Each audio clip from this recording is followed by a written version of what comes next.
What's up, fellow sorcerers? Have you guys discovered the secrets of the Thousand Suns Codex yet? Me either, but we're trying. For this video, we're going to take a look at the Mutalith Vortex beast. This thing is an absolute legend. So that's what we're going to be doing, so doom bolt those buttons, would ya? The like one, the subscribe one, the bell, leave a comment, watch the other videos, check out the Power Fisters. But before we can talk about this absolute legend, let's first refamiliarize ourselves with the army rule. It's the Cabal of Sorcerers. You pick Psychers to cast, these 4 powers here. You can either roll 2d6 or 3d6, doubles or triples, cause d3 mortal wounds, and if you don't die, you cast the power, and then you can't cast it again. But if you do fail, then you can try again with a different Psycher. And all of them have 4 parts. There's a regular part and an enhanced part. The first one's Destiny's Ruin, goes off on a 5-up. You pick an enemy unit within 24 inches in line of sight. Any friendly units that shoot at that unit reroll 1s, and if you rolled a 10+, they get full rerolls instead. Then you have Temporal Surge, which picks a friendly unit within 24 inches in line of sight that's not in combat and moves them d6 inches, and this goes off on a 6, and if you roll a 10+, then you can just move them flat 6 inches. They can't charge though. Then Doombolt, which goes off on a 7, it hits an enemy unit within 24 end line of sight, and it does d3 mortal wounds. If you roll an 11+, though, does d3 plus 3, although you can't pick lone ops unless you're within 12 inches. Twist of Fate, that goes off on a 9, and it picks an enemy unit within 24 inches in line of sight. Friendly units that shoot them get +1 AP, and then if you roll a 12+, you get +2 AP. That is the army rule. That's the name of the game. Do stuff, win games.com. So next, let's take a look at the datasheet of this monstrosity. It moves 10, it's toughness 10, it's got a 4-up save and a 5-up invuln. It's got 13 wounds, leadership 6, strangely, and an OC of 4, so a pretty nice OC characteristic there as well. It's got this Warp Vortex thing, which has 3 different profiles. The first one is a blast profile at 24, d6 plus 3 shots. Everything hits on 3s. This is strength 9, AP2, 2 damage. You then have the beam profile, which is dev wounds, 36 inches, just 1 shot. Strength 18, AP3, d6 plus 6 damage. And then you have the Flamer profile, which does have Ignores Cover and Torrent. It is 18 inches as well. 2d6 shots at 611. And then for combat, it's either got Tentacled Maws or the Mutalith Claws. That rhymes. It has both of them, but you can't swing with both of them because neither of them have extra attacks. So you either have 15 attacks at 701, or you have 5 attacks at 1023. So it's okay in combat, not amazing, not terrible. It then has Deadly Demise D6 and Feel No Pain 5+. It then has its Mutating Vortex, which is at the end of your movement phase. You just roll a D6 for each enemy unit that's within 6 of this guy, and then on a 2 to 3, it suffers a mortal wound. On a 4 to 5, it suffers D3, and on a 6, it suffers D6. And then all of them have to take a battle shock test, just because. So that's hilarious. And then while a friendly's Thousand Sun Psychers within 6 of them, each time they channel the warp, you add 1 to the result. So if he gets damaged, 1 to 4 wounds left, he's going to be -1 to hit. But he doesn't lose any OC or anything, and he's 160 points. And I just love this thing. I liked it when it was in the index too. It just seems annoying and funny because of what it does and what it's meant to do. Just run towards you and just do a bunch of damage and then die. And it's annoying with that 5-up Feel No Pain. That gives it the equivalent of 18 to 19 wounds, and sometimes that shit will spike, And it's a lot more impactful when it spikes up. It's a toughness 10 tank with a 5-up invuln and 13 wounds. Against something that's like AP2 or with Ignores Cover and AP3, it's going to put it down to a 5-up anyway, and most targets that you're shooting at don't have a 5-up Feel No Pain. So while spiking your Feel No Pains down and not making many of them does suck, you're still talking about a pretty beefy tank overall when compared to other things when getting hit by true anti-tank stuff. So it's annoying, but dude, when you spike up, when you do 6 damage to it and they just make 4 of their Feel No Pains randomly and you only take 2, and then you do another 6 damage to it and then he makes 3 of them and it only took 5 wounds and now it has 8 wounds left, it kind of compounds when you spike and you make more than you should on average, and so it's annoying. But it's also versatile. It's not the fastest thing ever, but it's quick enough. It moves 10 inches, so that's fine. Its base is huge though, so it's kind of hard to move around. But things like Magnus might be able to help out there with the +2 movability. The other thing that makes it versatile though is its gun, because it's 3 guns in 1. There's a Flamer, and there's a decent blast weapon along with that railgun. It'll average 8 shots with its blast weapon because of a 5-man unit, getting +1. It's 7.5, so, you know, about 8 shots with its blast weapon, or it can just roast a screen with its flamer, or it can just do one big beam profile that's d6 plus 6 damage. And when we think about our army rule, like gaining rerolls to hit, gaining plus 2 AP, it starts becoming pretty interesting. Like that blast weapon becomes strength 9 AP 4, potentially rerolling hits. So we've got some interesting things that it can do, because that's basically what I'm thinking. I'm like, okay, d6 plus 3 shots at strength 9 AP 4 flat 2 with full rerolls to hit, or I can have my flamer that's 2d6 shots at strength 6 AP 3, 1 damage, but with ignores cover. Or I can just shoot this railgun at you, you know, strength 18, I'm hitting on 3s with a reroll, there's an 88% chance I'm going to hit you. It's AP 5 at that point, so it's probably going to go through, and it's going to do at least 7 and it has dev wounds too, so if you roll 6 to wound, you know, it's just, yeah. So, but it gets even better though, because like we saw in its profile, like in its datasheet, it buffs the psychers around it. Now, Magnus can be plus 3 to cast. That's nuts, bro. That's a reliable 12 every single time because you can roll 3d6. So, yeah, I mean, like, if you take some damage from doing these rituals, rolling 3d6, rolling some doubles and some triples, he's gonna have to deal with it. He's Magnus after all. But then, the Mutaliths just do mortal wounds to you in the movement phase. So turn 2, when you can get a couple of these up the table, they might cross over a couple of units and just do extra mortal wounds to some stuff. Then, you know, they'll shoot at you, they'll charge you, do okay in combat, but then they're kind of annoying to destroy and possibly will shower you in d6 mortal wounds when it dies. So there are a couple detachments that can really help this guy out, and it's debatable probably which one is better. Personally, I think that Warpforged Cabal is probably the best one, so we'll go over that one first, but you guys let me know down below because we're going to go over 2 of them real quick that are awesome for this thing. So for Warpforged Cabal, it allows your vehicle units to reroll a hit, a wound, or a damage roll every time they shoot or fight. If they're within 6 inches of a psyker, though, they can reroll all 3 of them. They can reroll a hit, a wound, and a damage roll. And their deadly demise goes off on a 5+ instead of a 6+. So right off the bat, I'm just thinking, okay, well, now that's one hell of a reliable railgun without needing to do Destiny's Ruin on them.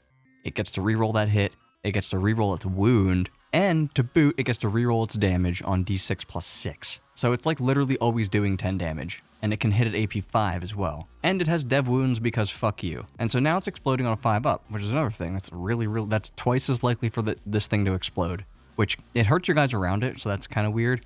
But it goes boom, dude. It's D6 when it goes off. So, it's just a fucking bomb with a really reliable laser beam on it now. So it's a really cool and also really stupid interaction, because the Mutalith gives Psychers buffs. This detachment gives the vehicles near Psychers buffs. So these really do fit like peas in a pod into this detachment. But yeah, so like it runs in, you take mortals, it helps you cast powers, it does like 10 damage to your Land Raider, and then it charges into something, it does some stuff, you destroy it, maybe, let's just say you destroy it, and then it explodes and just drenches you in d6 mortal wounds to everything within 6. And there were 2 of them that ran at you in that turn. So this detachment has some enhancements as well that we're going to want to take a look at, which Perplexing Cloak's going to be first. Like, this is good. I personally think that you take this on a Terminator Sorcerer or something like that. Maybe not, but I'm thinking that's the guy you take it on, because the Terminator Sorcerer gives out +1 to hit after he shoots at something. So if he's a lone op, which is what the Perplexing Cloak does, then he's going to be giving out +1 to hit on things. But then the other one that we have in here is Biomechanical Mutation. And this basically turns one of your sorcerers into a tech priest with an extended range because it's within 6 inches. But in your command phase, you just heal a vehicle D3 if it's within 6 inches. So it's pretty nice on these guys because that feel no pain that they have, you get lucky and you repair it for 3. That's actually equivalent to like 4 because of the feel no pain, at least mathematically. It's actually slightly more, but we then have strats in this detachment though. The first being Hex Marked Armor. Now, will you ever use this on these guys? No? Maybe? It's Armor of Contempt, so I guess maybe, like if you get hit by AP2, then it can actually effectively make it AP0 with cover, which puts you on a 4-up save. We know how spiky 4-up saves can be. I don't know. Sometimes, so I included it. But then we have Cyber Spirit Machinations. It's fallback and charge and shoot, which is just awesome because, you know, it's alive in my turn, I guess, and it's in combat, so it wants to fall back, does mortal wounds to stuff in my movement phase, and then shoots you with railguns, and then it charges again. I like that. And the next, you have Malevolent Animus. These are all 1 CP, by the way. And Malevolent Animus allows you to ignore modifiers to the weapon skill, ballistic skill, or any test or roll made for the model. Like, it's worded weird and kind of specific, but I take it to mean that it means, like, modifiers to weapon skill and ballistic skill are ignored, and any modifiers to any rolls or tests it makes is ignored, which would include things like -1 to wound, but not include things like Armor of Contempt or -1 damage. Let me know if I got that right. I literally had to read this like 5 fucking times because I was just like, what is this saying? But next you have the Ensorcelled Infusion. It's +1 to wound in the shooting phase. So now you're definitely 100% of the time going to do 10 damage. Unless you suck at rolling dice like I do. But this is just really nice, especially on weapons like the Blast Profile or maybe the Flamer. Now it's just wounding its target on 2s, like all the time. Because you're going to pick its targets, you know, accordingly. So anything that's toughness 9, or I guess toughness 8 or less, its blast weapon is shooting at. Any like screen that's toughness 5 or whatever less, that's what its flamer is going at. So it's always winning on 2s, and also probably at a boosted AP, probably with rerolls to hit and wound and all that other stuff. So awesome. And I mean, at the end of the day, you could have it hitting on 2s with rerolls, wounding on 2s with rerolls at AP 5, and a lot of damage because railgun. Potentially a lot of damage to a unit because of the blast weapon. And that strat does also give you Psychic, and I'm trying to figure out why that matters, or if it's just there to proc enemy defensive abilities against psychic attacks. I'm not really sure. But the last one that we got is the Warp Flame Gargoyles.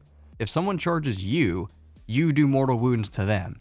You roll 6d6, any 5-ups are mortals. And then they have to take a battle shock test, which is kind of fun, you know, attached to this one.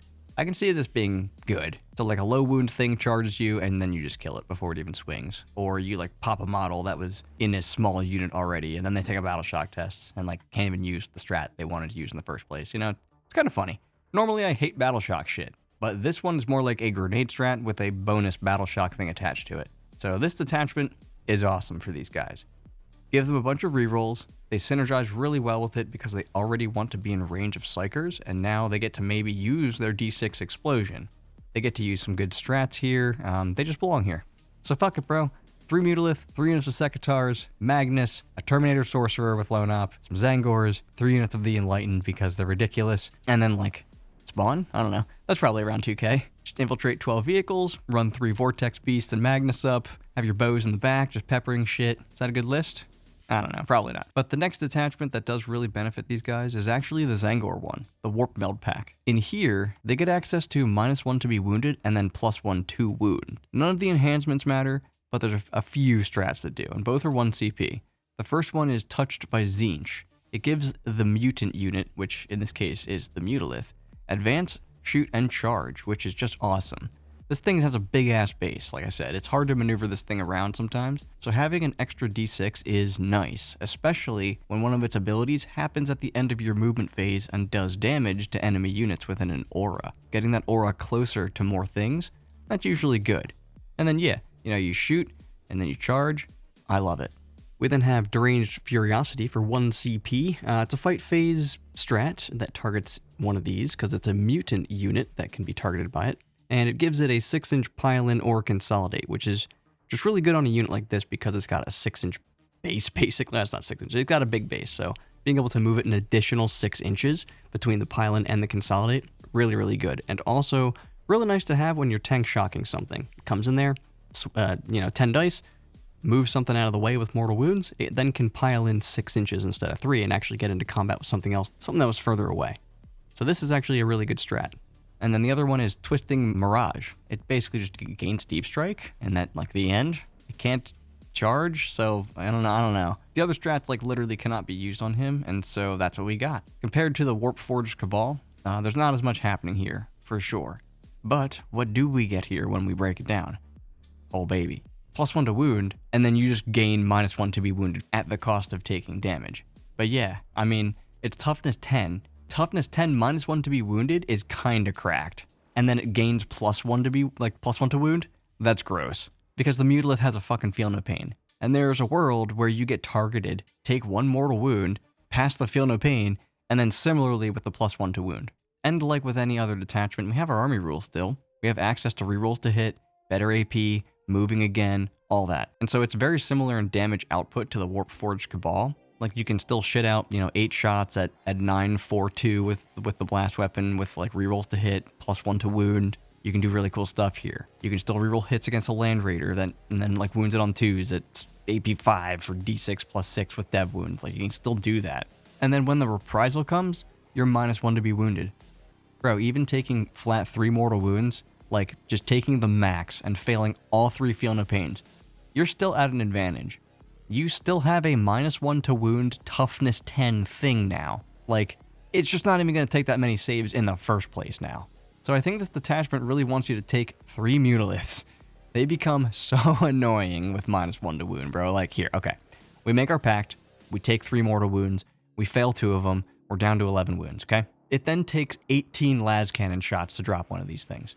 Because 12 of them will hit, 6 of them will wound, I'll fail 4 of the invulns, and take 18 damage. But when I roll 18 5-up feel no pains, I'm gonna make 6 of them and take 12, and I have 11 wounds, so if you had failed with 1 more las cannon, if only 3 got through, I'd still be alive. So you would have needed 4. How about your meltas, though? Shoot me with some melta guns, dude. Because you're not even going to believe how many it takes to kill one.